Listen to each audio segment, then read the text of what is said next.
ఈ రాజ్యాన్ని వదిలిపెట్టేసి వెళ్తారు. అక్కడ నారదుడిని కలుసుకుంటారనమాట. మనం శ్లోకా వైస్ కూడా చూసుకున్నాం. 1, 2 శ్లోకాల్లో వాళ్ళు పదవీ విరమణ అంటే రాజ్యభారాన్ని వాళ్ళు వదిలిపెట్టేసేస్తారనమాట. 3-8 శ్లోకాల్లో ఎప్పుడైతే ఈ ప్రచేత భగవద్ ధ్యానంలో ఉంటారో అప్పుడు నారదుల వారు అక్కడికొస్తారనమాట. నారదుల వారు రావడము, ఆయన్ని ఆహ్వానించడము, చక్కగా ప్రశ్నలు అడగడము, వాళ్ళకి తగిన జవాబులు నారదుల వారు ఇవ్వడం మొదలు పెడతారనమాట. 9వ శ్లోకాల్లో భక్తి, అది అది కూడా ఎట్లా అంటే భక్తిలో పరిపక్వత ఎలా సాధించాలి, పర్ఫెక్షన్, అటువంటి అంశం గురించి 9వ శ్లోకం చెప్తుందనమాట. 10, 11, 12 ఏంటంటే భక్తి కాకుండా మిగతా ఏ మార్గాలు మనం ఆచరించినప్పటికీ కూడా అవి ఏంటంటే ఫలం లేని అనమాట, అఫలమైనవి అని చెప్తున్నారు. 13వ శ్లోకంలో మన యొక్క ఆత్మ సాక్షాత్కారం పొందాలంటే మనం భగవంతుడిని ఆధారంగా తీసుకోవాలి. 14లో భగవంతుడు పరిపూర్ణుడు కాబట్టి ఆయనను మనం ఆరాధించడం, ఆయన్ని పూజించడం వల్ల మనకు ఈ ఆత్మ సాక్షాత్కారం లభిస్తుంది. 15 శ్లోకంలో భగవంతుడి యొక్క గొప్పతనం, యాక్చువల్ మధ్యలంతా కూడా భగవంతుని యొక్క విశిష్టత గురించి చెప్తారనమాట. అన్నిటికీ సర్వకారణ కారకుడు ఆ స్వామి అన్న విషయాన్ని 15వ శ్లోకం చెప్తే, 16 శ్లోకంలో ఏంటంటే భగవంతుడితో సృష్టించబడినటువంటి ఈ భౌతిక సృష్టి భగవంతుడితో సమానం, అదే సమయంలో భిన్నం అనే విషయాన్ని మళ్ళీ ఒకసారి ఈ అధ్యాయంలో ఒక శ్లోకం ద్వారా మళ్ళీ చెప్పబడింది అనమాట. తర్వాత ఈ గుణాలు ఏ రకంగా మనలో ఉత్పన్నమవుతాయి అనే విషయాన్ని చర్చిస్తూ 18 శ్లోకంలో భగవంతుడికి ఉన్న ఆ దివ్య లక్షణాలను, క్వాలిటీస్, వాటి గురించి చర్చించడం జరుగుతుంది అనమాట. తర్వాత భగవంతుడిని పూజించాలి అంటే మనకు కావాల్సిన లక్షణాలు ఏంటి, మనలో ఉండాలి, మన స్వభావం ఎలా ఉండాలి, మన వర్తన ఎలా ఉండాలి, ఇవన్నీ కూడా 19వ శ్లోకం. అంటే మనకు భక్తిలో ముందుకు సాగాలి అంటే ఏం కావాలో, ఒక వ్యక్తి ఆరోగ్యంగా ఉంటే వైటమిన్స్ వేసుకోవాలి, మినరల్స్ వేసుకోవాలి అంటారు కదా, అట్లే ఒక సోకాళ్ళు భక్తుడు భక్తి చెయ్యాలి అంటే ఏం కావాలి, ఏది మన భక్తికి దోహదం చేస్తుంది అనేది ఈ అధ్యాయంలో చెప్తారనమాట. 20-22 భగవంతుడు ఆయన యొక్క భక్తులతో ఏ రకంగా వర్తిస్తారో, భక్తుల్ని ఏ రకంగా వ్యవహరిస్తారు అనే విషయాన్ని చెప్తారనమాట. 23-24లో ఈ ప్రచేతాసు వాళ్ళు దివ్యధామానికి వెళ్ళిపోయే ప్రయత్నాల్లో ఉంటారు. తర్వాత 25వ శ్లోకంలో మైత్రేయుడు తన కథనాన్ని ముగింపజేస్తారనమాట. 26-27 శ్లోకాలు మళ్ళా ఇక్కడ మైత్రేయుడు ఎప్పుడైతే కథనాన్ని ముగిస్తాడో ఎంబడిగా శుకదేవ గోస్వామి పరీక్షితునితో చెప్తారనమాట. చెప్పి ఇంతసేపు నేను ఉత్తానపాదుని యొక్క వంశస్థుల గురించి చెప్పాను, నేను ఆయన గురించి. ఇక నేను నీకు ప్రియవ్రతుడు, ఇద్దరు కూడా మనవు యొక్క సంతానం అని మనం స్టార్టింగ్ లో ఈ అధ్యాయం మొదట్లో ఆ క్లాసిఫికేషన్ లో మనకు రసరాణి మాత చెప్పారు.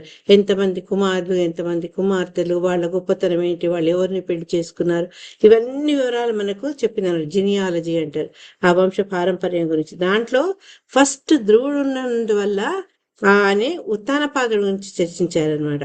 అట్లే ధ్రువుడి యొక్క వంశస్థులందరినీ ఈ అధ్యాయంలో, ఈ యొక్క స్కందంలో చర్చించడం జరిగితే, ఇప్పుడు మైత్రేయుడిని చెప్తున్నారు, శుకదేవ గోస్వామి చెప్తున్నారంటే ఇక ముందు ప్రియవ్రతుడు ఆయన యొక్క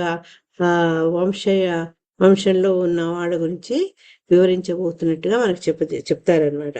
28, 29, 30లో మైత్రేయుడు విదురుడి ద్వారా ధన్యవాదాలు చెప్పబడతాడనమాట. ఎందుకంటే మైత్రేయుడి కారణంగా విదురుడికి ఏ జ్ఞానం అయితే తెలుసుకుంటే ఇంకా తెలుసుకోవాల్సిన జ్ఞానం ఏది మిగిలి ఉండదో చెప్తారని ఎప్పుడు విదురుడు ధర్మరాజు వాళ్ళ దగ్గరకు వచ్చినప్పుడు. అంటే అంతటువంటి విశిష్టమైన జ్ఞానాన్ని అందింపజేసినందుకు మైత్రేయుడి కథను ధన్యవాదాలు చెప్పుకొని హస్తినాపురంకి తిరిగి వెళ్ళిపోతారు. ఆఖరి శ్లోకం 31 శ్లోకం ఫలశ్రుతి, అది కూడా శుకదేవ గోస్వామి చెప్తారంటే ఈ మొత్తం వృత్తాంతం వినడం వల్ల మనకు జరిగే ప్రయోజనం ఏంటి, మనం పొందబోయే లాభం ఏంటి అనే విషయాన్ని చెప్పడం జరుగుతుంది. ఇక్కడ మొట్టమొదటి మనం ఏం గుర్తుంచుకోవాలంటే, మాతాజీ ఇదివరకే రివిజన్ చేశారు, ఇలా చేయలేదు కానీ ముందు అధ్యాయంలో 31 అధ్యాయంలో 18వ శ్లోకంలో ప్రచేతులు ఎప్పుడైతే భగవంతుణ్ణి దర్శనం పొంది ఆయన్ని ప్రార్థిస్తారో అప్పుడు ఏం చెప్తారు అంటే ఆ 2 రకాలు మెచ్చుకుంటాడు భగవంతుడు. ఒకటి ఏంటి అంటే వాళ్ళు పితృవాక్య పరిపాలకులు. ఆ ఒక్క గుణాన్ని అంటే 30 అధ్యాయంలో 11వ శ్లోకంలో చెప్తారనమాట.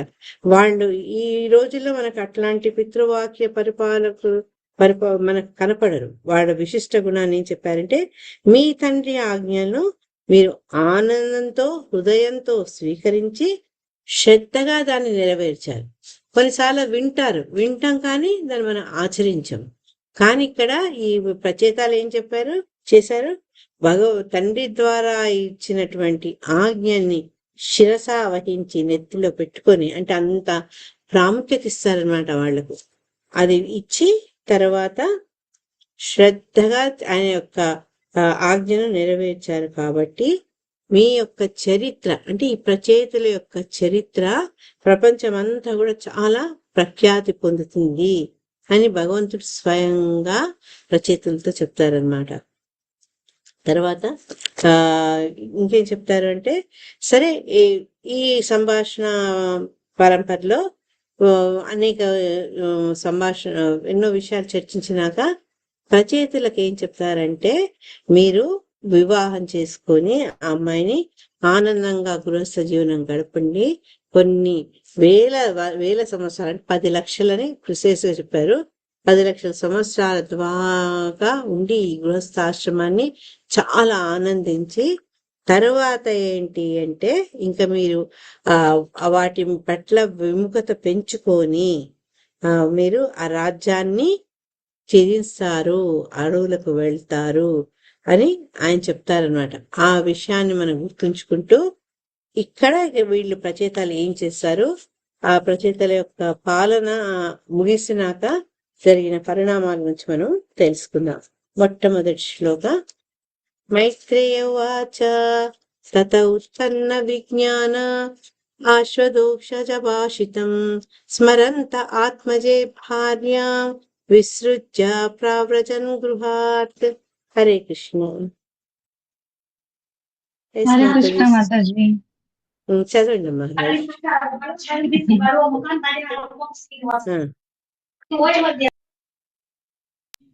సారీ మాతాజీ. మైత్రేయువాచ తథా ఉత్పన్న విజ్ఞాన ఆశ్వాదోక్షజ భాషితం స్మరంత ఆత్మజే భార్యా విసృజ్య ప్రవ్రజన్ గృహాత్. అనువాదం బై జయశ్రీ ప్రభుపాద. మైత్రేయముని పలికెను. తదనంతరము రచయితలు వేలాది సంవత్సరములు గృహస్థాశ్రమమున నిలిచి ఆధ్యాత్మికత యందు పరిపూర్ణ జ్ఞానమును బడిసిన వారే చివరికి వారు దేవదేవుని వాక్కులను స్మరించి భార్యను కుశలుడగు పుత్రునికి అప్పగించి గృహమును వేడేరి. Thank you Hare Krishna. Thank you అమ్మా. సో ఇక్కడ మైత్రేయుని తర్వాత అంటే ఎప్పుడైతే ప్రచేతులు భగవంతుని దర్శించుకున్నారో వాళ్ళ మధ్య సంభాషణ, ప్రచేతులు భగవంతుని యొక్క ఆశీస్సులు పొందారో ఆ తర్వాత ఏం జరిగిందనే విషయాన్ని ఇక్కడ విదురుడికి చెప్తున్నారనమాట. ఎప్పుడైతే భగవంతుడు అంతర్ధానం అయిపోతాడో తత ప్రచేతులు గృహస్థాశ్రమాన్ని స్వీకరిస్తారు. ఎవరిని పెళ్లి చేసుకున్నారు వాళ్ళు? చదువుకున్నాం మారీషా. ఆమెను వీళ్ళందరికీ తగినటువంటి వధువు కాబట్టి ఆమెను వివాహం చేసుకొని తద్వారా ఈ గృహస్థాశ్రమంలో ఉండి 1,00,000 సంవత్సరాలు, ఇది 17th and 18th శ్లోకాలు చెప్తారు. భగవంతుడి ప్రచేతులు ఏం దీవించారంటే, రాజకుమారులారా నా అనుగ్రహం చే మీరు ఇహభోగములే కాక స్వర్గభోగములు కూడా అనుభవించగలరు. నిస్సందేహంగా వాటన్నిటినీ మీరు 10 లక్షల దివ్య సంవత్సరాల కాలం నిరాటంకంగా సామర్థ్యంగా అనుభవిస్తారు అని చెప్తున్నారు. అంటే భగవంతుని యొక్క కృప వల్ల వాళ్ళు ఇన్ని లక్షల సంవత్సరాలు అయినప్పటికీ కూడా వాళ్ళు చాలా చక్కగా వాళ్ళ జీవితాన్ని గడిపారనమాట. జీవితాన్ని గడుపుతూ గడుపుతూ కూడా ఏంటి అట్లని ఈ భౌతిక సుఖాల్లో మునిగిపోయారా? లేదు. వాళ్ళు ఏం చేశారు? ఆ గృహస్థ ఆశ్రమంలో ఉండి ఆధ్యాత్మికతను వాళ్ళు చక్కగా వృద్ధి చెందించుకున్నారు. ఆల్రెడీ శివుడు అంటే గొప్ప పరమ భక్తుని వల్ల జ్ఞానాన్ని పొందిన వాళ్ళు తపస్సు వల్ల పరిపూర్ణులైన వాళ్ళు అయినప్పటికీ కూడా ఈ యొక్క గృహస్థాశ్రమాన్ని చక్కగా అనుకూలంగా సాగించుకుంటూ వాళ్ళు ఏంటంటే ఇంకా పర్ఫెక్ట్ అయ్యారనమాట. పూర్తి జ్ఞానాన్ని వాళ్ళు ఆధ్యాత్మికతందు పొందుతారనమాట. అది వీళ్ళకు భగవంతుని యొక్క కృపా కటాక్షం. 18వ శ్లోకంలో ఏం చెప్తారు అంటే, మీరు నా ఎడ విశుద్ధమగు భక్తిని వృద్ధిపరచుకొని సమస్త భౌతిక కల్మషముల నుంచి బయటపడగలరు. భగవంతుని యొక్క అనుగ్రహం అది. అంటే ఈ గృహస్థాశ్రమంలో ఉండి అంధకూపంలో లేకుండా ఆ గృహమేది కాకుండా చక్కగా ఆశ్రమంగా ఉండి వాళ్ళకి భక్తి సాధన చేసుకొని దాంట్లో పరిపూర్ణత వాళ్ళు పొందారనమాట. అంతటా నామమాత్రమకు స్వర్గ మర్త్యలోక భోగముల పట్ల పూర్తిగా అనాసక్తులై మీరు నా ధామమును చేరగలరు. ఎప్పుడైతే మనకి భౌతిక సుఖాల పట్ల స్వర్గానికి వెళ్ళి అక్కడ స్వర్గ సుఖాలు అనుభవించాలి అని కోరిక మెల్లగా నశిస్తుందో అప్పుడు దివ్యమైనటువంటి భగవత్ జ్ఞానం పెరుగుతుంది అనమాట మనకు. అంటే భగవంతుని దగ్గరికి వెళ్ళి ఆ భగవద్ధామానికి వెళ్ళేందుకు కావాల్సినటువంటి అర్హతలు మనకు వస్తాయి. ఫర్ ఎగ్జాంపుల్ చూడండి, ఇప్పుడు మనకు ఒక సినిమా చూడడం ఇష్టం, లేకపోతే ఒక స్వీట్ తినడం ఇష్టం, లేకుంటే ఒక ప్రదేశాలకు పిక్నిక్ వెళ్ళడం అంటే ఇష్టం. అవి కొన్నాళ్ళు చేసినాక మనకు ఒక నిరాసక్తత వస్తుంది, వాటి మీద రొటీన్ అయిపోతుంది. ఏముందిలే, ఏం పోయి చూస్తానులే, ఏముంది తినడం ఎప్పుడు అదే కదా, ఆ రకమైనటువంటి భావనలు మనలో వస్తాయి. కానీ ఎప్పుడైతే భక్తి భావనను పునరుద్ధరించుకుంటారో, దాన్ని డెవలప్ చేసుకుంటారో, అప్పుడు వాళ్ళకి ఏంటంటే క్రమక్రమంగా మిగతా విషయాల పట్ల ఆసక్తి తగ్గిపోతుంది అనమాట. ఎప్పుడైతే భౌతిక విషయాల పట్ల అనురక్తి తగ్గిపోతుందో అది మనకేంటంటే భగవంతుడి వైపు వెళ్ళే మన ప్రయాణము సుగమం అవుతుంది.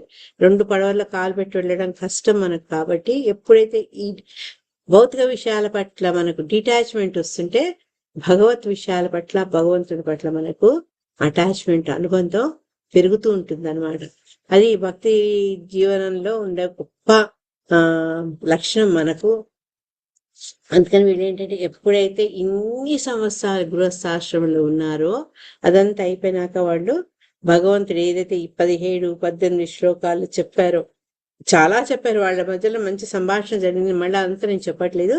ఈ 2 అంటే భగవంతుని యొక్క ఆజ్ఞ బట్టి, భగవంతుడు ఇచ్చిన ఆశీర్వచనం బట్టి వాళ్ళు ఏంటంటే ఇంకా మనకు ఈ రాజభోగాలు వద్దు, ఈ భౌతిక జీవనం వద్దు, ఈ యొక్క గృహస్థ ధర్మంలో మనము చిక్కుకోవద్దు, ఇంకా బయటపడాలి అన్న భావనతో వాళ్ళు ఉన్న సంతానాన్ని, వాళ్ళకి ఎంతమంది పిల్లలు ఉన్నారు మాతాజీ? హరే కృష్ణ. 10 మంది మాతాజీ. అందరూ ఎవరు ఫేమస్? దక్షుడు మాతాజీ. దక్షుడు.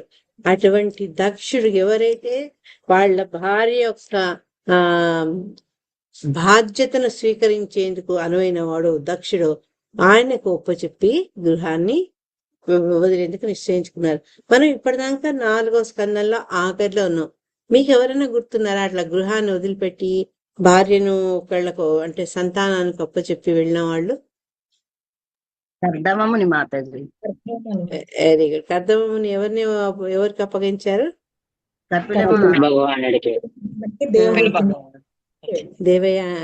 మాత దేవహూతిని కపిలదేవుని యొక్క రక్షణలో ఉంచి ఆయన వెళ్ళిపోయారు అనమాట. మరి అంగమహారాజు కూడా ఆయన గృహాన్ని వదిలిపెట్టారు. ఆయన ఎందుకు వెళ్ళిపోయారు? ఆయన కొడుకు వాళ్ళ పుత్రుని వల్ల ఆ బాధలు భరించలేక వెళ్ళిపోయాడు మాతాజీ.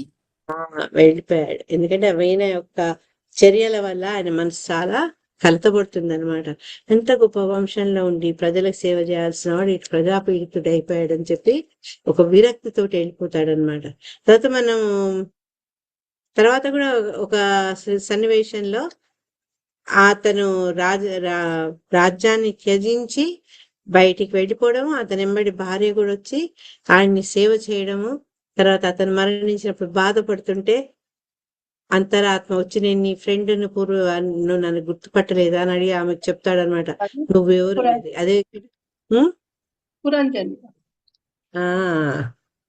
సో ఈ రకంగా మనము చూస్తున్నాం. సామాన్యంగా భగవద్ ధ్యానం చేయాలన్నా, ఆధ్యాత్మికత సీరియస్నెస్ రావాలంటే ఈ గృహస్థాశ్రమంలో ఎక్కువ రోజులు వాళ్ళు ఉండకపోయేవాళ్ళు అనమాట.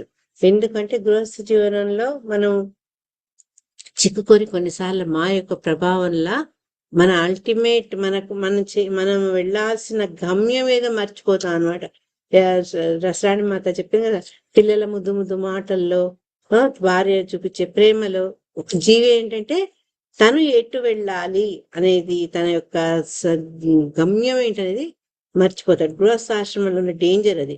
కానీ మిగతా ఆశ్రమాలతో పోలిస్తే గృహస్థాశ్రమంకున్న విశిష్టత ఏంటి అంటే వాళ్ళు సంసార జీవనం గడుపుతూ కూడా మిగతా 3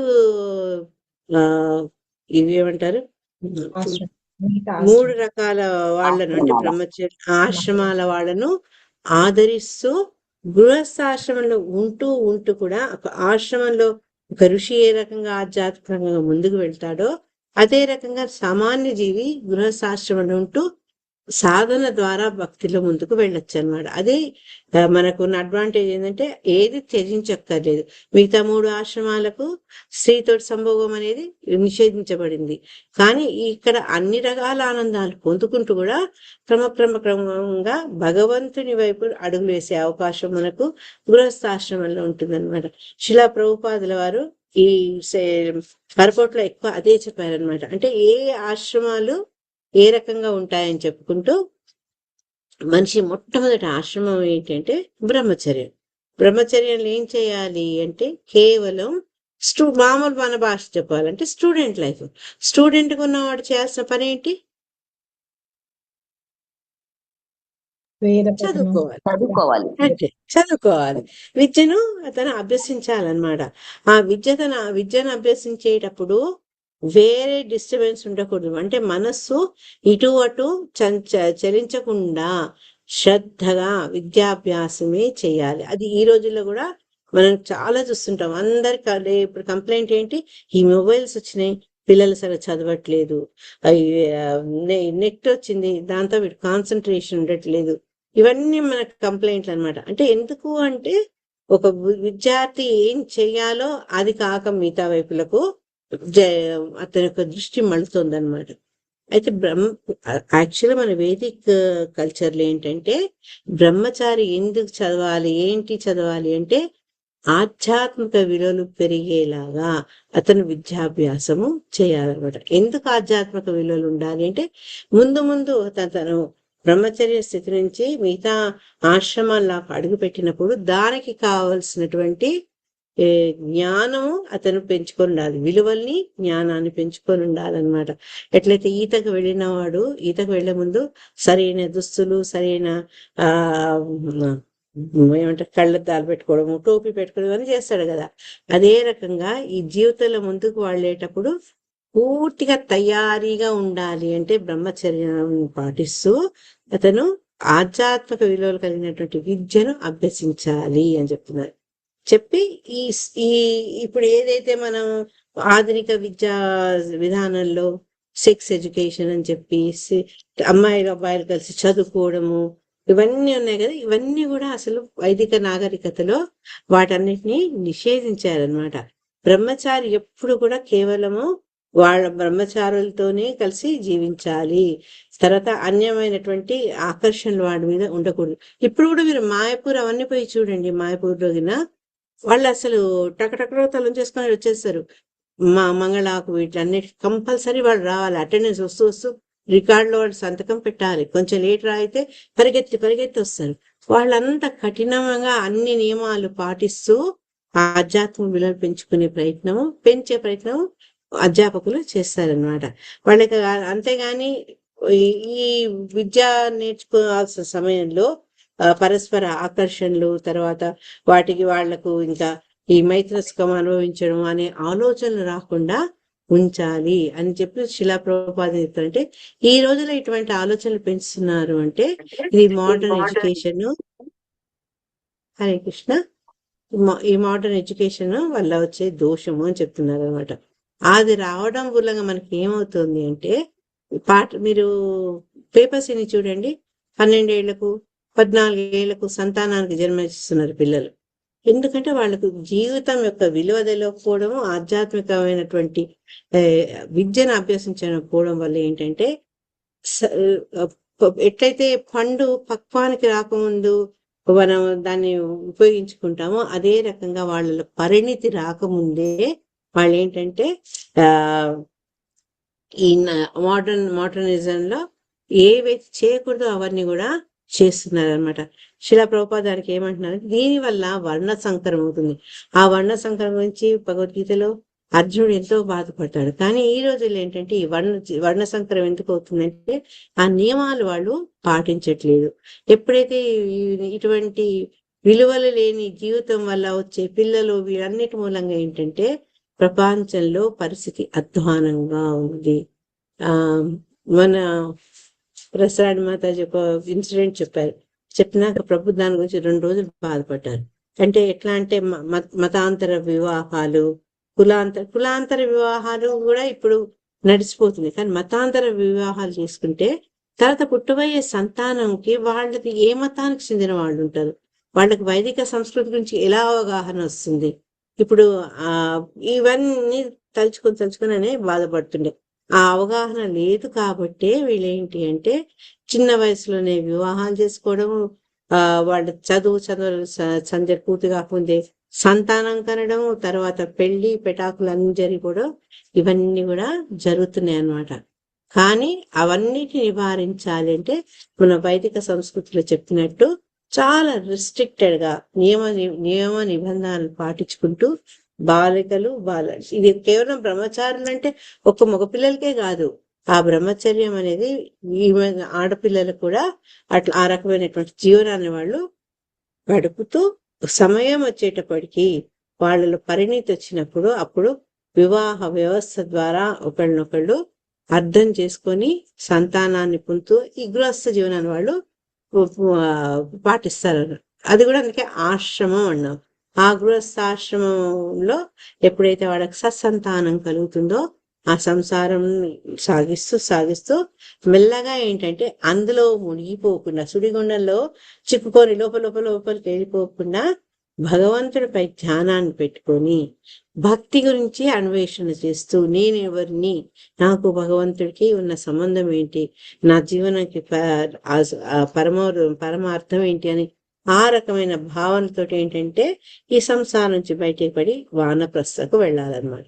ఆ రకంగా ఎప్పుడైతే ఇంటిని వదిలిపెడతాడో గృహస్థాశ్రమం నుంచి బయటపడతారో వాళ్ళు పూర్తిగా భగవంతుడిపై తమ మనసును కేంద్రీకరించి ఈ జీవితాన్ని సాఫల్యం పొందొచ్చు అని శిలా ప్రభుపాద చెప్తున్నారు.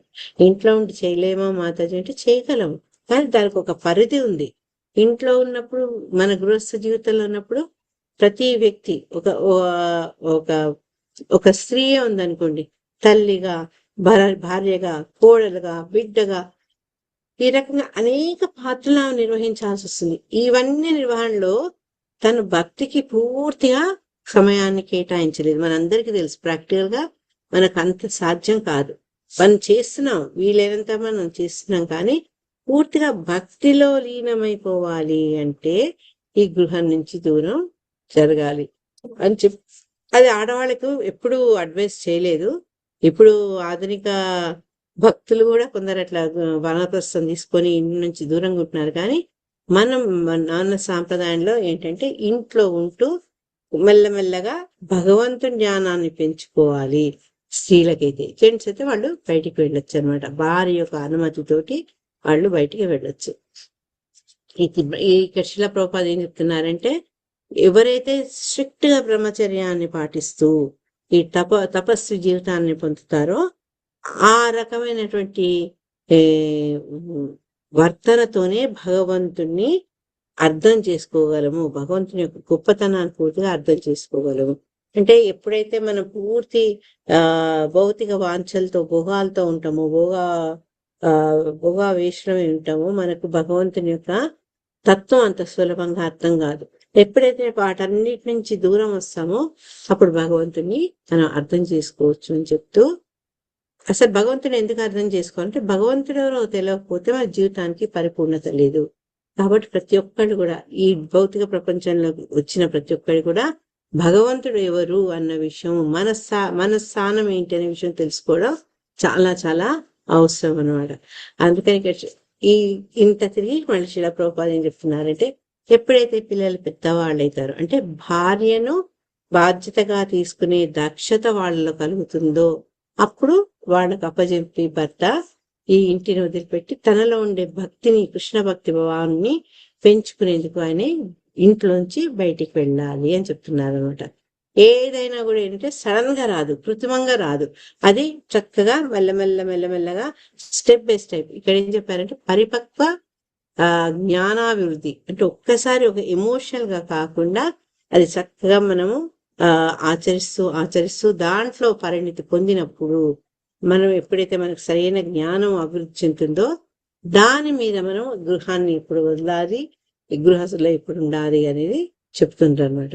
చెప్పుకుంటూ దానికి ఉదాహరణ ఏంటి అంటే, మరి భార్యను సంతానానికి అప్పచెప్పి ఆ వ్యక్తి గృహాన్ని వదలాలన్నారు కదా. కానీ ఇక్కడ ప్రచేతుల తండ్రి ఏం చేశారు? ప్రాచీన బరిహి వీళ్ళు తపస్సుకు వెళ్ళిపోయారు. నారదుల వారు వెళ్ళి చెప్తారు, మనం ముందు చాప్టర్స్ నేర్చుకున్నాం. ప్రచేతులేమో శివుని యొక్క ఆజ్ఞతోటి వాళ్ళు భగవంతుని ధ్యానం చేస్తూ వాళ్ళు తపస్సులో మునిగిపోతారు. ఇక్కడ ఈయన వెళ్ళి ప్రాచీన బరిహిని ఉద్ధరిస్తారు. నాయనా, నువ్వు చేసిన తప్పు, ఈ రకంగా యజ్ఞాలు చేసుకుంటూ కర్మకాండలు చేసుకుంటూ నువ్వు నీకున్నటువంటి విలువైన సమయాన్ని వృధా పరుచుకుంటున్నావు. ఆయనకి పురంజన స్టోరీ అంతా చెప్పినాక అతను రియలైజ్ అవుతాడనమాట.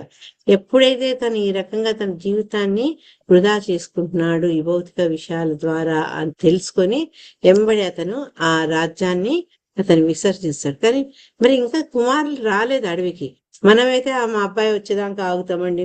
మన కథలు చెప్తుంటారు కదా, మా వాడు చిన్నవాడు కొంచెం పెద్దగైనాక పెళ్ళైనాక వాడికి ఒక బిడ్డో ఎవరో పుడితే చూడాలని ఇట్లా అనుకుంటాం కదా. కానీ ప్రాచీన బరిహి ఎప్పుడైతే నారదుల వారి యొక్క ఆదేశాన్ని ఆయన అర్థం చేసుకున్నారో ఎంబడి ఏం చేసిందంటే, మా అబ్బాయి రానక్కర్లేదు అని అతను సమర్థవంతులైనటువంటి మంత్రులకు ఆ రాజ్యభారాన్ని చెప్పి ఆయన ఉండలేదు.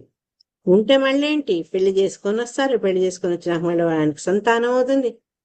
ఇవన్నీ కూడా అతనికి బంధిస్తాయి. కాబట్టి ఎప్పుడైతే జ్ఞానం అంటే గురువు యొక్క జ్ఞానం ఆయనకు లభించిందో ఆ వెంబడే అతను ఈ భవబంధాల నుంచి బయటికి వచ్చేస్తారనమాట. అట్లా వచ్చేవాళ్ళు ఉన్నారు అని ఇక్కడ మనం ఇదే అధ్యాయంలో మనం తెలుసుకోవచ్చు అనమాట. కాబట్టి కొందరేమో తెలివిగా గురువు యొక్క జ్ఞానంతో, గురువు యొక్క బోధంతో, వైదిక జ్ఞానంతో వేరే వాళ్ళని చూసి తెలుసుకొని వాళ్ళ గృహస్థాశ్రమం నుంచి బయటకు వచ్చేసే ఆధ్యాత్మికంగా వృద్ధి చెందేందుకు వాళ్ళు ప్రయత్నాలు చేస్తారనమాట. ఎందుకట అంటే ఇక్కడ మన భక్త ప్రహ్లాద్ 7వ స్కందం వచ్చినప్పుడు చూడండి, అంత చిన్న భక్త ప్రహ్లాదు కుటుంబ వ్యవస్థ గురించి, సంసార జీవితం గురించి ఆయన చాలా 2-3 అధ్యాయాలు చాలా వివరంగా మాట్లాడారనమాట. మనం చాలా కంఫర్టబుల్ గా ఉన్నాం ఈ గృహస్థ జీవితంలో. మనకు వండి పెట్టే భార్య ఉంది, ముద్దులు పెట్టే పిల్లలు ఉన్నారు, మనల్ని ఆదరించే మిత్రులు ఉన్నారు, హ్యాపీగా ఉన్నాం అనుకుంటాం కదా. అట్లా కాకుండా ఆ కంఫర్ట్ జోన్ నుంచి అంటే మన ఈ సుఖప్రదమైన జీవితం నుంచి మనం బయటికి స్వచ్ఛందంగా అడుగు పెట్టాలి అని చెప్తున్నారు. ఎందుకు అంటే ఇంట్లో మనం ఈ కంఫర్ట్ జోన్ ఉన్నంతసేపు మనకు భగవంతుడి గురించి తెలుసుకోవాలి అన్న తృష్ణ రాదు, ఆ ఫైర్ రాదు మన లోపల. అందుకని భక్త ప్రహ్లాదుడు ఏమన్నాడంటే, హిత్వాత్మపాతం గుహమంతకూపో, ఈ ఇంటిని అంటే గృహస్థ జీవితాన్ని అంతకూపంతో పోల్చాలన్నమాట. ఒక గుడ్డి బావి అంటే ఎవరు ఉపయోగించకుండా ఎక్కడో పడి ఉంటాయి, దాంట్లో వెళ్ళిన వాళ్ళు వాళ్ళ పాపం బయటికి రాలేరు, వాళ్ళు దాని నుంచి ఉద్ధరించే వాళ్ళు ఎవరు ఉంటారు అనమాట. అటువంటి అంతకూపంతో మన గృహస్థ జీవనాన్ని ప్రహ్లాదుడు చెప్పారనమాట. ఎందుకంటే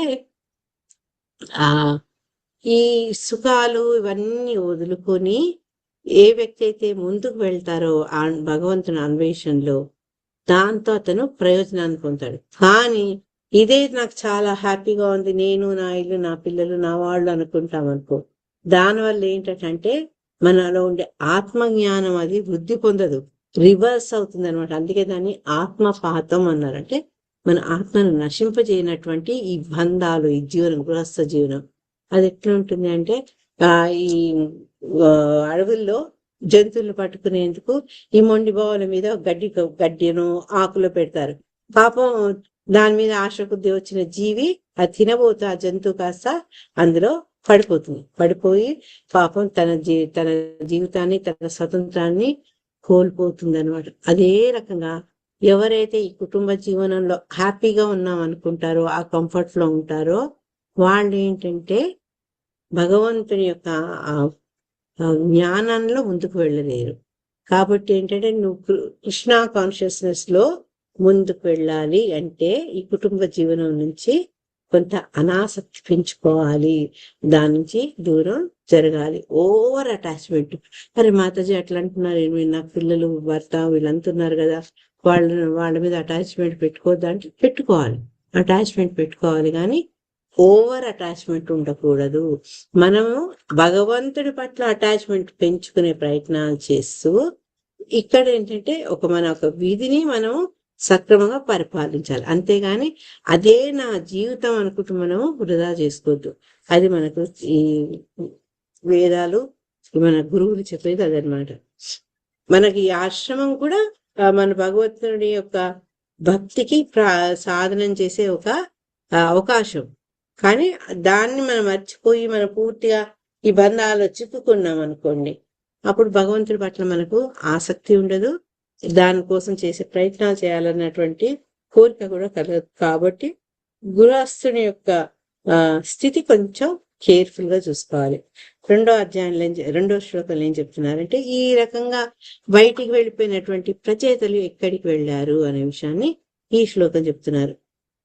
దీక్షిత బ్రహ్మ సత్రేణ సర్వభూతాత్మమేధసా ప్రతీచ్యాం దిశి వేలాయాం సిద్ధో భూత్యత్ర జాజలిః. హరే కృష్ణ. చదవండి. దీక్షిత బ్రహ్మ సత్రేణ సర్వభూతాత్మమేధసా ప్రతీచ్యాం దిశి వేలాయాం సిద్ధో భూత్యత్ర జాజలిః.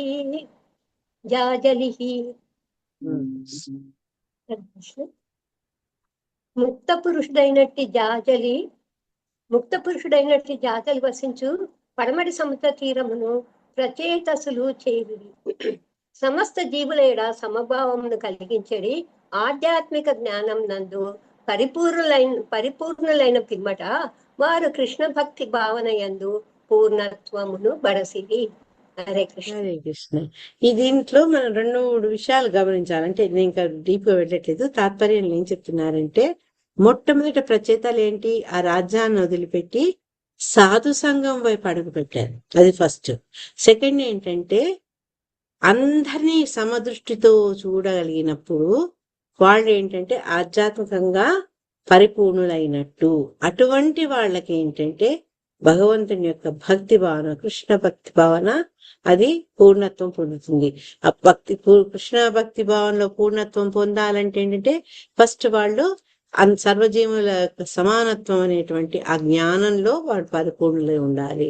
ఆ పరిపూర్ణులు ఎలా అవుతారు అంటే సాధు సంఘం ద్వారా, పెద్దల ద్వారా, గురువుని ఆశ్రయించడం ద్వారా వాళ్ళకు అటువంటి జ్ఞానం సంపాదిస్తుంది. సో ఈ 3 పాయింట్స్ మనము ఇక్కడ గుర్తుంచుకోవాలి. వీళ్ళేం చేశారు, మన ప్రచేతసులు వాళ్ళు ఈ జాబలి అనే ఒక మహర్షి ఉండే ప్రదేశానికి పడమటి దిక్కు, అక్కడ సముద్రం, పడమటి దిక్కు ఉండే సముద్రం ఏంటి మాతాజీ? అరేబియా. ఎస్, వెరీ గుడ్ మాతాజీ, సన్యాసం మాతాజీ. సో అటువైపు వెళ్ళారనమాట వాళ్ళు. ఇక్కడ శిల ప్రభుపాదులు వారు ఏం చెప్తున్నారు, ఒక పదం గురించి అని ఎక్కువ చెప్పారు. బ్రహ్మసత్ర అంటే ఏంటంటే ఆధ్యాత్మిక జ్ఞానాభ్యాసము, ఆధ్యాత్మిక జ్ఞానాన్ని అభ్యసించడము. అంటే దానికి ఇంకొక అర్థం ఏం చెప్పారంటే పరమాత్మ అవగాహన. ఈ ఆధ్యాత్మిక జ్ఞానం వల్ల మనకి ఏం లభిస్తుంది అంటే పరమాత్ముని గురించి అవగాహన. అది తెలియకనే కదా చాలా మంది అహం బ్రహ్మోస్మి అనుకుంటున్నారు. ఆ జ్ఞానం లేదు వల్లనే నేనే భగవంతుడిని అనుకుంటున్నారు, నేను భోక్తను అనుకుంటున్నారు. కానీ ఈ ఆధ్యాత్మిక జ్ఞానం అభ్యసించడం వల్ల ఏంటి అంటే ఇక్కడ ఈ బ్రహ్మసత్ర అనే పదానికి అదనమాట. ఎవరైతే దాన్ని తెలుసుకోవాలనుకుంటారో, ఎవరిక్కడ అనుకుంటున్నారు? రచయితలు అనుకుంటున్నారు.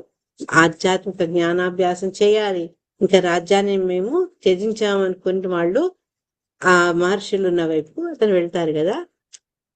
దాని గురించి ఇక్కడ ఏం చెప్తున్నారంటే వేదాలు తీవ్రమైన తపస్సు, ఈ రెండు కూడా బ్రహ్మమే. అంటే బ్రహ్మం భగవంతుడి గురించి, భగవంతుని యొక్క పరతత్వం గురించి తెలుసుకునే ప్రయత్నాలు. వేదాలలో కూడా మనకు ఎవరి గురించి ఉంటుంది? భగవంతుడి గురించే ఉంటుంది. ఎందుకంటే ఆయనే వేదము, వేదాల్లో తెలుసుకోవాల్సింది ఆయన గురించే. ఆ సర్వస్య చాహం హృది సన్నిహం కాదు, అదేంటమ్మా? అహమే వేద్యో. సో ఈ వేదాల ద్వారా ఏదైతే భగవంతుడి నుంచి వచ్చిందో, ఏదైతే భగవంతుని యొక్క జ్ఞానాన్ని మనకు అందిస్తుందో, ఏదైతే భగవంతుడిని మనం చేరగలిగేటట్టు చేస్తుందో అది వేదాలు. ఈ వేదాధ్యయనం వల్ల ఏమవుతుంది? మనకు పరమాత్మ అవగాహన కలుగుతుంది. రెండవది ఏంటంటే ఈ తపోనిష్టలు. వీటి వల్ల ఎప్పుడైతే మనిషి తన జీవనం నుంచి స్వచ్ఛతంగా కొన్ని త్యజించి కొన్ని కష్టాలు ఉన్నప్పటికీ వాటిని నిష్టగా పరిపాలిస్తూ ఉంటాడు అనుకోండి. తపం అంటే అదే. ఈ తపోనిష్టల వల్ల అతను భగవంతుని యొక్క జ్ఞానాన్ని పొందుతాడనమాట. ఈ రెండు కూడా చక్కని ప్రచేతాలు చేశారనమాట. ఎప్పుడైతే వీడు ఈ రకమైనటువంటి జ్ఞానాన్ని పొందారో అప్పుడు వాళ్ళలో ఏమైందంటే అందరి పట్ల కూడా వాళ్లకు సమభావం. మనకు 4th అధ్యాయం భగవద్గీతలో కూడా చెప్తారు, విద్యా వినయ సంపన్నే బ్రాహ్మణే గవ్యస్తిని శునీచైవ స్వపాకేచ పండిత సమదర్శన. పండితుడు అది ఏంటంటే ఎవరైతే జ్ఞాని ఉంటాడో, ఎవరైతే ఈ ఆధ్యాత్మిక జ్ఞానంలో పరిపూర్ణత వస్తుందో వాళ్ళు దేహంకుండే బాహ్యమైనటువంటి కొరల్ని వాళ్ళు పట్టించుకోరు. అందరిలో కూడా వాళ్ళు భగవంతుడిని చూస్తారు. అది మళ్ళీ 18th చాప్టర్లో కూడా ఇది చాలా ఇంపార్టెంట్ శ్లోక. బ్రహ్మభూత ప్రసన్నాత్మ నా శోచతి నా కాంక్షతి సమసర్వేషు భూతేషు మద్భక్తిం లభతే పరాం.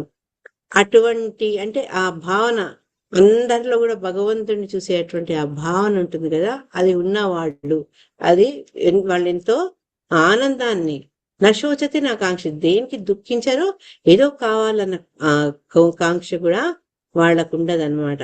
వాళ్ళు ఏంటంటే అందరి పట్ల సమభావం కలిగి ఉంటుంది. మనకు 6th చాప్టర్లో కూడా చెప్తారా, యోమాం పశ్యతి సర్వత్ర సర్వంచామై పశ్యతి.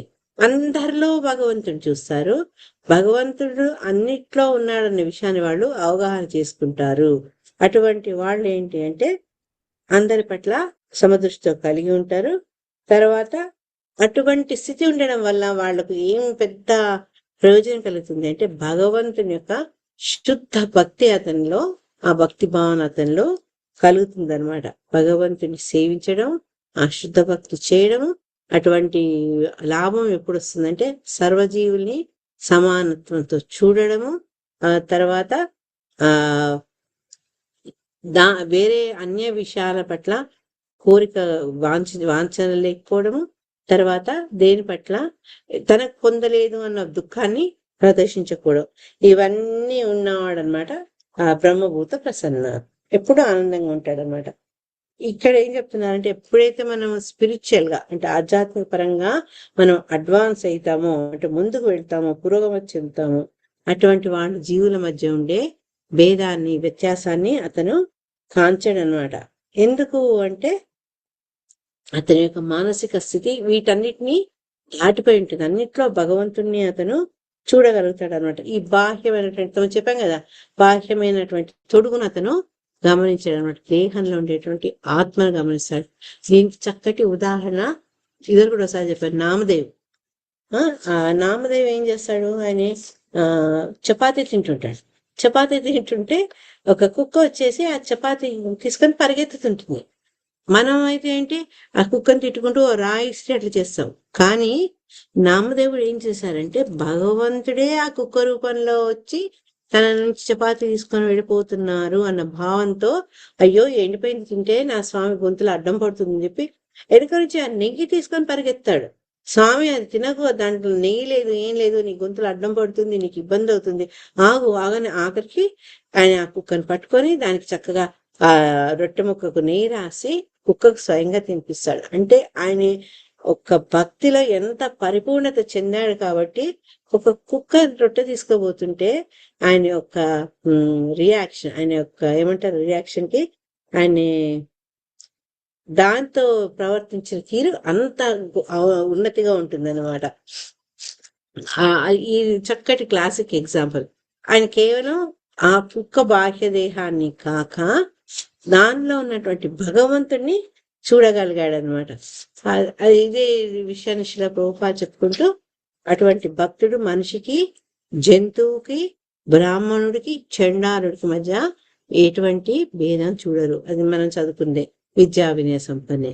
అది చెప్పుకుంటూ ఆయన అందరినీ కూడా, ఒక పండితుడు అనేవాడు, ఆధ్యాత్మికంగా పురోగమతి చెందినవాడు, అందరినీ కూడా ఈ స్పిరిచువల్ లెవెల్లోనే అందరు సమానమన్న భావనలో ఉంటారనమాట. వాళ్ళు ఏంటంటే, అరే నేనే కాదు, నా చుట్టూ ఉన్న వాళ్ళందరూ కూడా భగవంతుని భక్తి చేయాలి, కృష్ణ భక్తిలో ముందుకు వెళ్ళాలి. అందుకే కదా ఇప్పుడు మన వర్తమాన ఆచార్యులు కానీ, పూర్వ ఆచార్యులు కానీ, ఈవెన్ చైతన్య మహాప్రభు యొక్క అనుచరులు, వీళ్ళందరూ ఏంటి అంటే ఈ కృష్ణ భక్తిలో మిగతా జనం ముందుకు వెళ్ళి వాడు దానివల్ల ప్రయోజనం పొందాలి అని ప్రయత్నిస్తారనమాట. ఈ పండితుడు భక్తుడైన వాడు ఎప్పుడు అందరి కూడా ప్రయోజనాన్ని ఆశిస్తుంటాడనమాట. ఇక్కడ ప్రచేతులు ఎట్లా వానప్రస్థానికి వెళ్ళారు, వాళ్ళ ఆధ్యాత్మిక కార్యాచరణ ఎలా చేశారు, మనకు శాస్త్రాలు చెప్పిన దానికి సరిగ్గా సరిపోతుంది అని చెప్తున్నారనమాట. ఆ ప్రదేశం ఏంటంటే ఆ జాబలి ముని అతను అక్కడ ముక్తి ఉందాడు. ఈ జాబలి ముని గురించి జాబలి అంటున్నా, నేను ఇట్లా ఫస్ట్ చదవగానే కన్ఫ్యూజ్ అయ్యా, ప్రింట్ తప్పుపడిందా. జాబలి అనే అతను మహర్షి రామాయణంలో వస్తాడు. అతను దశరథుడికి మిత్రుడు. ఎప్పుడైతే కైకేయి చెప్తుంది అరణ్యానికి వెళ్ళాలి, 14 సంవత్సరాలు వనవాసం చేయాలని, అతను వెళ్తాడు, రాముడి దగ్గర వెళ్ళి నచ్చ చెప్తాడనమాట. ఏం కాదు, నువ్వు ఆ మాట నువ్వు పాటించక్కర్లేదని. అతను ఒక రకమైనటువంటి, అంటే పూర్తి భగవద్భక్తి నాడు, ఒక రకమైనటువంటి నాస్తికత ఉంటుందన్నమాట అతనిలో.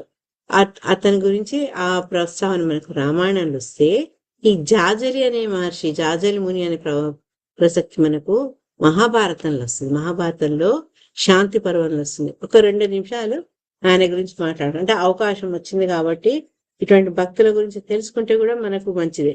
భగవంతుడి భక్తుల మధ్య మనం ఎక్కువ తేడా ఉండదు. అయితే ఈ జాజలి అనే ముని ఏంటంటే, నేను చెప్పినట్టు మహాభారతంలో ఈ శాంతి పర్వం సేపులో ఉంటాడు అనమాట. ఆయన ఎప్పుడు చక్కగా తపస్సు చేసుకుంటూ భగవద్ ధ్యానం చేసుకుంటుండేవాడు అనమాట. అయితే అతను ఈ తపస్సులో ఉన్నప్పుడు ఏమవుతుందంటే, మామూలుగా ఈ తపస్సులకు ఏమైతే జడలు కట్టేస్తుంది కదా జుట్టు, అయితే ఆ జడలు కట్టిన జుట్టుతోటి అతను స్థిరంగా నిలబడేసి తపస్సు చేస్తుంటే ఈ నెత్తి మీద పక్షులు వచ్చి గూడు పెడతాయి అన్నమాట. అంత నిశ్చలంగా ఉన్నాడు ఆయన. మామూలుగా పక్షులు అట్లా కదులుతున్న వాటి జోలికి పోవు. ఈయన ఎంత నిశ్చలంగా తపస్సు చేసుకుంటున్నాడంటే వాటి మీద ఈ పక్షులు వచ్చి గూడును పెట్టుకుంటాయి అనమాట. గూడును పెట్టుకున్నాక అతను ఏంటంటే చాలా శ్రద్ధగా మళ్ళా ఈ యొక్క పక్షులకు ఇబ్బంది కలగకుండా అతను తపస్సు చేసుకుంటున్నాడు. ఆ తపస్సు ఆయన ఎంత నిష్ఠగా చేసుకుంటున్నాడంటే, చిన్నప్పటి నుంచి కూడా అతను అడవిలో ఆయన నివసిస్తుండేవారు అనమాట. ఈ మామూలుగా మనకు ప్రకృతి పరంగా వచ్చేటువంటి గాలి, వాన, దుమ్ము, ఎండ, అటువంటి వాటి మీద ఆయనకు ఎప్పుడు చెల్లించలేదు. అంత స్థిరమైనటువంటి మనస్సు కలవాడు అనమాట. అయితే ఎప్పుడైతే ఈ రకంగా ఆయన తపస్సు చేసుకుంటూ పక్షులు వచ్చి గూడు పెట్టాయో, ఆయన వాటికి డిస్టర్బ్ చేయలేదు. ఎందుకంటే దాంట్లో కూడా ఆయన భగవంతుడిని చూశాడు. అందుకని అతను డిస్టర్బ్ చేయకుండా ఆయన తపస్సు ఆయన చేసుకున్నాడు. ఈ పక్షులు ఏంటి, పొద్దున పోవడము, ఆహారానికి వెళ్ళడము, మళ్ళీ సాయంత్రం కాగానే వాటి గూటికి అంటే కేర్ ఆఫ్ జాజలి మహర్షి యొక్క నెత్తి దగ్గరికి వచ్చేసేవాడు అనమాట. ఆ రకంగా ఆ వాటిని ఆయన ఏమనకుండా సహనంగా తన వ్రతం ఏదో తను చేసుకునేవారు అనమాట. కొన్నాళ్ళకి ఏమైతుంది, వాటికి గూడు పెట్టుకుంటే కదా సంతానం కలుగుతుంది. ఆ గుడ్లు పెట్టడము, వాటి పొదగడం, బుజ్జి బుజ్జి జంతువులు అదే సారీ పక్షులు రావడం మొదలవుతుంది అనమాట. ఆ పక్షులు వచ్చినాక ఆ అప్పుడు కూడా అతను కదలలేదు. అరే నా తపస్సుకు భంగం కలుగుతుంది, ఇట్లా వచ్చి ఇవన్నీ వచ్చి ఒక సంసారం పెట్టేసుకునే నా మీద అని అనుకోలేదన్నమాట. ఎందుకంటే తను కదిలినా ఏదైనా అవి డిస్టర్బ్ అయిపోతుంది, అది హింస కిందికి వస్తుంది అని భావనతో ఆయన అదే రకంగా ఉన్నాడనమాట. కొన్నిసార్లు ఏంటి, పక్షులు వెళ్ళేవి కానీ రాకపోయేది, కొన్నిసార్లు వెళ్ళి మన సాయంత్రం కల్లా వచ్చేది. సో ఇవన్నీ అయిపోయినాక ఎప్పుడైతే గుడ్లు పొదగడం జరిగినాయో, దాంట్ నుంచి పిల్లలు రావడం జరిగిందో, ఇంకప్పుడు ఏంటంటే ఒకటే కిచకిచ చప్పుడు అనమాట. అయినా కూడా ఆయన అట్లే సహనంగా తపస్సు చేసుకున్నారు. కొన్నాళ్ళకి ఏమైంది, ఆ పుట్టిన ఆ పక్షులకు, చిన్న చిన్న పక్షులకు రెక్కలు కొంచెం దృఢం కాగానే అవి కూడా తల్లిదండ్రులతో కలిసి బయటికి వెళ్ళిపోయి మళ్ళా సాయంత్రం వచ్చేదన్నమాట. పాపం ఈయన ఒక స్తంభంలాగా నిల్చొని ఆయన ధ్యానంలో ఆయనే ఉండేవారు అనమాట. ఒకరోజు ఏమవుతుంది, అవి బయటికి వెళ్ళాయి కానీ రాలేదు. ఈయన ఎదురు చూస్తున్నారు. అట్లా 1, 2, 3, 6 రోజులు అయిపోయాయి అనమాట.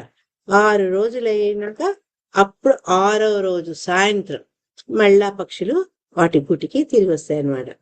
ఇట్లా ఈ కాలక్రమంలో ఒకసారి ఏమైతే నెల రోజులు వెయిట్ చేయాల్సి వస్తుంది పక్షుల కోసం, అవి రావు అనమాట. అట్లా ఇప్పుడు ఏమవుతుందంటే ఇంకొకసారి చాలా రోజులు దాకా అవి తిరిగి రావు. ఇవి రావులే, ఎందుకంటే చిన్న పక్షులు కూడా రెక్కలు బాగా వచ్చేసాయి అని వాటి దారిన అవి విడిపోయాయని నిశ్చయించుకొని అతని అక్కడి నుంచి కదులుతాడు అనమాట. కదిలి సముద్రంలో వెళ్ళి ఆయన మునిగి సముద్ర స్నానం చేసుకుంటూ చెప్తాడనమాట, నాకంటే గొప్ప వ్యక్తి ఎవరు లేరు భూమి మీద గాని నేల మీద గాని అని చెప్తాడనమాట. ఎందుకు అంటే నేను ఇన్నాళ్ళు నిశ్చలంగా ఉండి ఆ పక్షులకు కూడా నేను ఆశ్రయం ఇచ్చాను కాబట్టి నాతో సమతుల్యులు ఎవరు లేరు అని అతను గర్వంగా అంటాడనమాట. కానీ ఎప్పుడైతే ఈ జలంలో ఉండే వ్యక్తులు ఉంటారో వాళ్ళు ఏం చెప్తారంటే, నాయన నువ్వు కాదు, నీకంటే ఇంకో గొప్ప వ్యక్తి ఉన్నాడు, ఆయన పేరు తులాధర, కాశీలో ఒక వర్తకుడు, అతను నీకంటే చాలా ధర్మపరుడు అని చెప్తారనమాట. అని చెప్పేటప్పటికీ ఈ సామాన్యంగా మనకంటే ఇంకోళ్ళు బాగున్నారు అంటే మనలో ఒక కుతూహలం వస్తుంది, ఏంటి వాళ్ళలో గ్రేట్నెస్ ఏంటి, నాలో ఏం తక్కువ ఉంది తెలుసుకోవాలనుకుంటారు కదా. సో ఈ జాజలి ఆ కాశీకి వెళ్తారనమాట. ఆ తులాధర అనే ఒక వ్యాపారిని చూసినప్పుడు ఎప్పుడైతే తులాధర ఈ మహర్షిని చూస్తాడో ఆయన సాధారణంగా ఆహ్వానిస్తారు. చాలాసేపు వాళ్ళ మధ్యన సంభాషణ జరుగుతుంది అనమాట.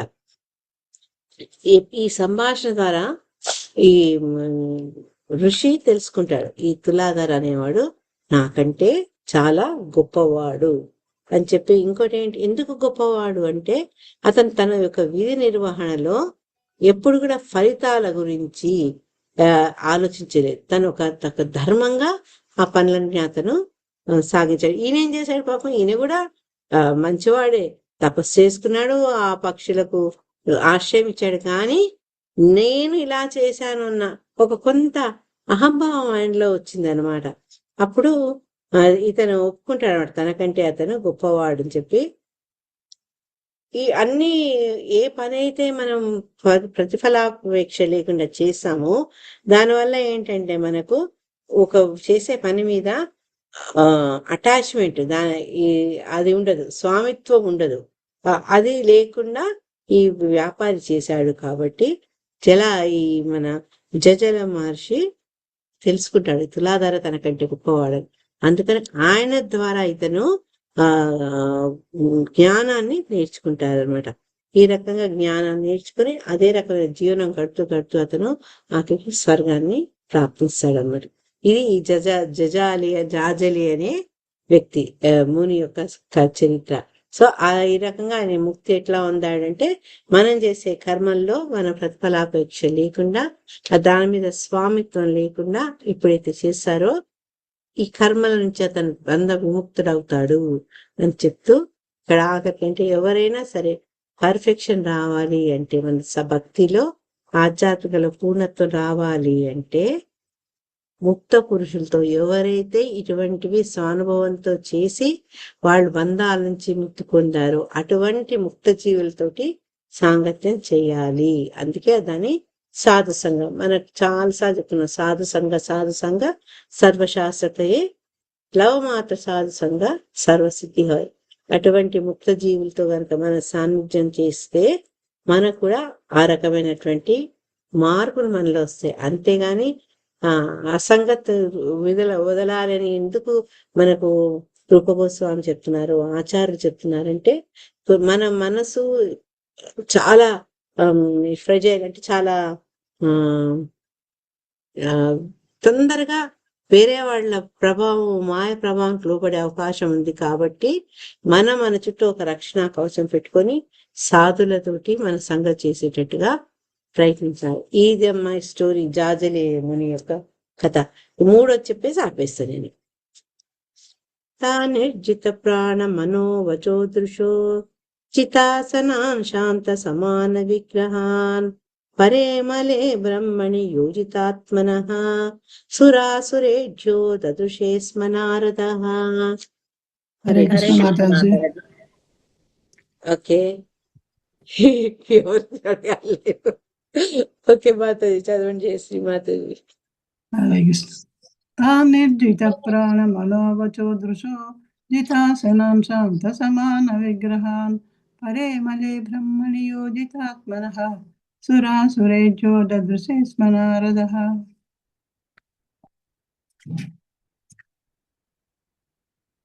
జితాసనుల యోగమును అభ్యసించుచు ప్రచేతసులు ప్రాణమును, మనస్సును, వాక్కులను, బాహ్య దృష్టిని నిగ్రహింపగలిగిరి. ఆ విధముగా ప్రాణాయామ విధానముచే వారు భౌతికాసక్తి నుండి పూర్తిగా బయటపడిరి. నిటారుగా కూర్చున్న వారే వారు పరబ్రహ్మపై మనస్సును కేంద్రీకరించిరి. ఆ రీతిగా వారు ప్రాణాయామమును ఆచరించే సమయమున సురాసుర పూజితులకు నారదముని వారిని చూడనేటించెను. హరే కృష్ణ. థ్యాంక్ యూ మాతాజీ. హరే కృష్ణ.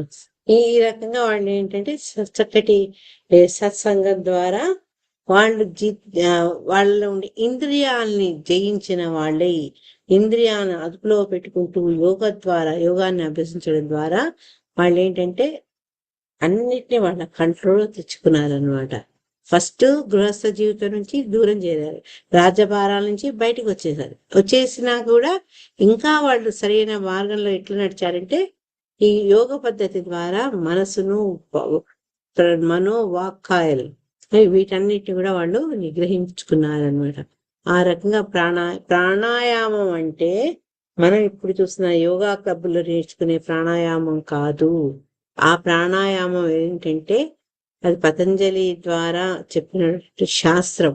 క్రమంగా ఏంటంటే భౌతిక ప్రపంచం మీద, భౌతిక విషయాల మీద ఆసక్తులు తగ్గించుకుంటూ భగవంతుని మీద తమ దృష్టి ఎలా కేంద్రీకరించుకోవాలి, అది అష్టాంగ యోగం. అది పాటిస్తూ వీళ్ళు ఇక్కడ ఏం చేశారంటే చక్కగా ఎరెక్టెడ్ గా కూర్చొని, నిటారుగా కూర్చొని భగవంతునిపై వాళ్ళ మనసును ధ్యానం చేసి కేంద్రీకరించారు. ఈ రకంగా వాళ్ళు ఎప్పుడైతే ప్రాణాయామం చేస్తున్నారో అప్పుడు నారదుల వారు వాడిని చూసేందుకు వచ్చారనమాట. నారదుల వారు ఆయన ఏంటంటే సరైన సమయంలో పిలిచినట్టే వస్తుంటారు. అట్లాంటి సంఘటనలు మనం ఇప్పటిదాకా కొన్నిసార్లు చదువుకున్నాం. ఏంటది గుర్తు చెప్పండి నారదుల వారిది? ఇప్పటిదాకా 4 స్కందాలు అయిపోయినాయి మనం భాగవతంలో.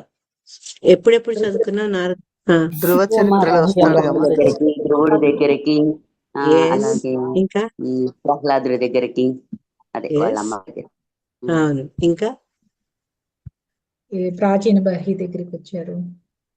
Yes, perfect. చూడండి, వచ్చారు. తర్వాత ఆయన నాకు గుర్తున్నంత, ఒకవేళ తప్పు అయితే మీరు కరెక్ట్ చేయండి. ఈవెన్ ఫస్ట్ వాల్మీకి కాదు, నేను ఇక్కడ మన భాగవతంగా చెప్తున్నాను. ఎప్పుడైతే ధర్మరాజు ధృతరాష్ట్రుడు వెళ్ళిపోయినాక బాధపడతాడు కదా, ధృతరాష్ట్రుని యొక్క ఆయన ఎవరు, సంజయుడు. వీళ్ళు బాధపడుతుంటే వాళ్లకు జ్ఞానబోధం చేసింది ఎవరు?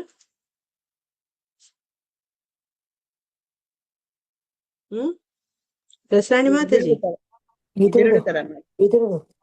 విదురుడు వెళ్ళిపోతాడు కదా. నేను ఒకసారి చెక్ చేస్తాను. అదే అందుకే నారదుల వారు అలా అన్నందుకు వ్యాసుడికి భాగవతం రాయమని చెప్పింది కూడా నారదుడే కదా. ఈ రకంగా ఏంటంటే ఆయన ఎప్పుడు వచ్చినా కూడా మనల్ని ఉద్ధరించేందుకే వస్తారు. మన సినిమాలో చూపించినట్టు కలహాలు పెట్టి ఆనందించేందుకు కాదు, భక్తిని ఉద్ధరించేందుకు, మనలో ఉండే భక్తిని ఆయన వృత్తిపరిచేందుకు, ఆయన మనకు మార్గదర్శకం చూపించేందుకు వస్తారనమాట. అదే రకంగా ఇక్కడ వీళ్ళైతే ఎప్పుడైతే అన్నిటిని వదిలేసి ధ్యానంలో ఉంటూ ఈ యొక్క మనసును వాక్కును అన్నిటినీ నియంత్రణ చేసుకుంటుంటారో అప్పుడు నారదుల వారు అంటే గురువు ఎప్పుడు వస్తారంటే ఎప్పుడైతే మనము గురువు యొక్క ఆజ్ఞను తీసుకునేందుకు మనల్ని మనం అర్హులుగా పాత్రులుగా చేసుకుంటామో ఆటోమేటిక్ గా గురువు వచ్చి మనకు ఆ జ్ఞానబోధ చేస్తారు అనమాట. అట్లా మీరు చెప్పినట్టు అనేక వృత్తాంతాలున్నాయి. దాంట్లో ఇది కూడా ఒకటనమాట. ఆయన గొప్పతనం ఏంటంటే సురులు అసురులు ఆ ఇద్దరు సురాసురేడ్యో దదుషేస్మ నారద అన్నారు. అంటే సురులు అసురులు దేవదానంతో కూడా పూజితుడు. దీంట్లో కొంతమంది చూడండి అసురులు ఉన్నారు, వాళ్ళు విష్ణువుని పూజించరు, బ్రహ్మకు గౌరవం ఇస్తారు, శివుని పూజిస్తారు, కానీ విష్ణు ద్వేషులు వాళ్ళు. కానీ నారదుడు నారాయణ నారాయణ అంటున్నప్పటికీ కూడా అసురులు కూడా ఆయన్ని పూజిస్తారు. హిరణ్యకశిపుడి దగ్గరికి వెళ్తాడు కదా నారదుని ద్వారానే తెలుస్తుంది ఆ వృత్తాంతం అంతా. ఆయన కయాదును ఇంద్రుడు తీసుకెళ్ళిపోవడం అవన్నీ. ఈ రకంగా ఏంటంటే దానవులు కూడా ఆయన్ని గౌరవించేవారు. అది ఈయన యొక్క గొప్ప విశేషత అన్నమాట. అటువంటి నారదుడు వస్తారనమాట. నారదుడు వచ్చే దాని గురించి చెప్పుకుంటూ అంతకంటే ముందు శిలా ప్రభుపాద ఏమన్నారంటే పరే అమలే అనే పదాన్ని చాలా ఇంపార్టెంట్ అని చెప్పారు. మూడో లైన్ లో మొట్టమొదట పరే అంటే దివ్యము, అమలే అంటే భౌతిక కల్మష దూరులు. ఇటువంటి భౌతిక కల్మషాలు వాళ్ళలో ఉండవు.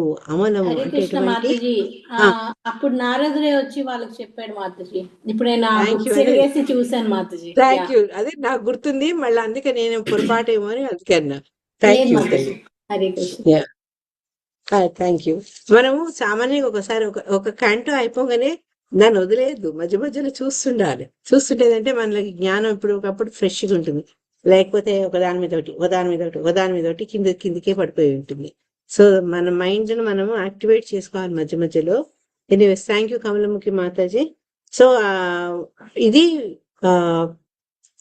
పరామలే పదం ఎందుకు ఇంపార్టెంట్ అని చెప్పారంటే ఈ భగవంతుని అనుభూతి పొందాలి అంటే, ఈ పరామలమైనటువంటి భగవంతు అనుభూతి పొందాలి అంటే అది 3 రకాలు పొందుతాం. మనం ఇద్దరు నేర్చుకున్న బ్రహ్మేతి పరమాత్మేతి భగవానికి శబ్దతే వదంతి తత్వవిద. తజ్ఞానం అవ్యయం బ్రహ్మేతి పరమాత్మేతి భగవానికి శబ్దతే. ఈ 3 రకాల తత్వాల ద్వారా ఈ తత్వవేత్తలు భగవంతుని అర్థం చేసుకుంటారు. కొందరు ఏంటంటే పరబ్రహ్మము బ్రహ్మజ్యోతి దాకనే వాళ్ళు అర్థం చేసుకోగలుగుతారు. కొందరేంటి అది దాటి హృదయస్థ భగవంతుని పరమాత్మునిగా వాళ్ళు భగవంతుని గురించి తెలుసుకుంటారు. తర్వాత మూడవది ఏంటి అంటే భగవంతుని సాక్షాత్ భగవత్ రూపాన్ని తెలుసుకొని భగవంతుని యొక్క అనుభూతి వాళ్ళు పొందుతారు. ఈ 3 రకాలటువంటి తత్వజ్ఞులు ఉంటారనమాట. అయితే ఇక్కడ శివుడు ఆయన పరబ్రహ్మం రూపలక్షణాల మీదనే, అంటే భగవంతుడి మీదనే ఆయన ధ్యానాన్ని కేంద్రీకరించారు. ఎవరైతే శివ భక్తులు ఉంటారో వాళ్ళు అది భగవంతుడు లేడు అని అనుకుంటారు, కానీ మాయావాదులు అంటారు వాళ్ళను. ఇక్కడ వాళ్లకు అధిపతి అయినటువంటి శివుడు సాక్షాత్తు ఆ భగవంతుణ్ణి చక్కటి రూప లావణ్యాలు ఉన్నటువంటి భగవంతుణ్ణి సకార రూపంలో ఆయనే పూజించారనమాట. ఆ సకారమైనటువంటి ఆ రూపాన్ని మళ్ళా ఆయన ప్రచేతలకు కూడా వర్ణించి చెప్పారు. ఎలా ఉంటాడు భగవంతుడు అన్ని చక్కగా వివరించడం జరిగింది. అందుకని ఈ రుద్రగీతంకి చాలా ఇంపార్టెన్స్ ఉంది అనమాట. సాక్షాత్ పరమ వైష్ణవుడైన శివుడు ఇక్కడ భగవంతుని గురించి చెప్పడం, ఆయన రూపాన్ని విశేషంగా పోగొడడం, ఆయన యొక్క గుణాల గురించి చెప్పడం, ఇవన్నీ కూడా మన అందరికి ఒక చక్కటి శిక్ష అనమాట.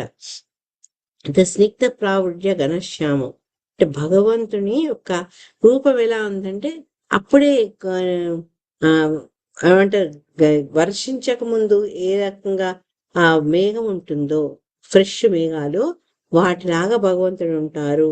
ఇవన్నీ మనకి 24వ అధ్యాయంలో ఈ వృద్ధ గీతంలో భగవంతుడి యొక్క రూపం గురించి భగవంతుడు చెప్తాడనమాట. అది ప్రచేతస్సు భగవంతుడి యొక్క రూప లక్షణాల గురించి శివుడి ద్వారా తెలవబడింది కాబట్టి వాళ్ళు ఏం చేశారు, భగవంతుని యొక్క దివ్య రూపం మీదనే వాళ్ళు మనసు పెట్టారు.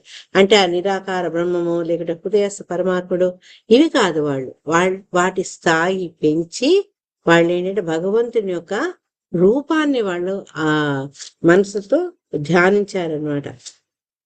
ఇది అన్నిట్లో టాప్ మోస్ట్.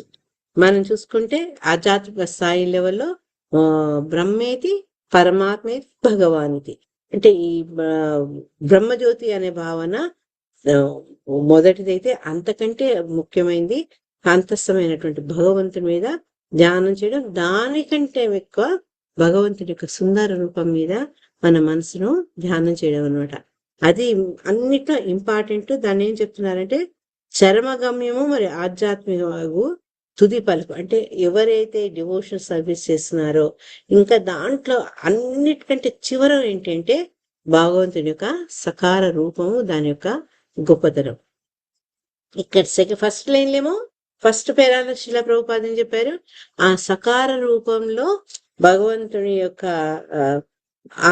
ఆయన భగవంతునిపై ప్రచేతలు దృష్టిని కేంద్రీకరించారు. ఎందుకంటే స్వయంగా వాళ్ళు ఆ జ్ఞానాన్ని శివుడి ద్వారా పొందారు, అది చెప్పారు.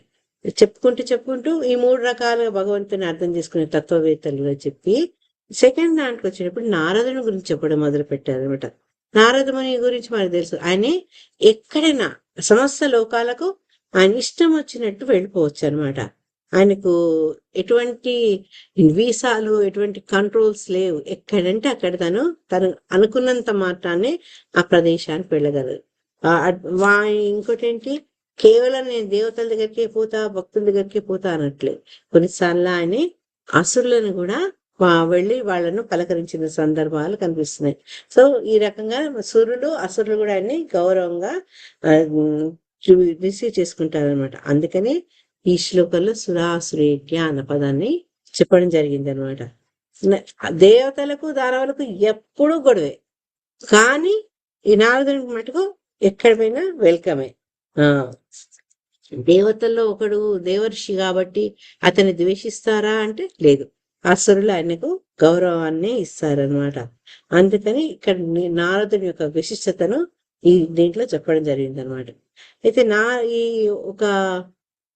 ఎందుకు నారదుని గురించి అతని గొప్పదనం గురించి చెప్పారంటే, ఎవరైతే భక్తి మార్గంలో ముందుకు వెళ్తారో, వైష్ణవుడు అవుతాడో, పరిపూర్ణత పొందుతాడో అటువంటి వాడికి శత్రువుచ మిత్రేచ, వీడు శత్రువు వీడు మిత్రువు అన్న భావన ఉండదు. అందరిని ఎట్లయితే నారదుని సురులు అసురులు గౌరవిస్తారో, ఒక వైష్ణవుడు కూడా అతని యొక్క వర్తన, అతని యొక్క బిహేవియర్ ఎలా ఉండాలంటే శత్రుల పట్ల మిత్రుల పట్ల కూడా సమత్వము ఉంటుందన్నమాట. నిష్పక్షపాతంగా, అరే వీళ్ళు నాకు కావాల్సిన వాడు నాకు నచ్చదు అని కాదుకున్నా, అందరి పట్ల నిష్పక్షపాతమైనటువంటి ప్రవర్తన ఒక పరిణితి చెందిన వైష్ణవుల్లో ఉండాలి అని చెప్తున్నారు. సో రేపు 4వ శ్లోకాలు ఏం చెప్తున్నారు, నారదుల వారు రాగానే ప్రచేతులు ఏం చేశారు, అవన్నీ మనం రేపు చదువుకుందాం. హరే కృష్ణ.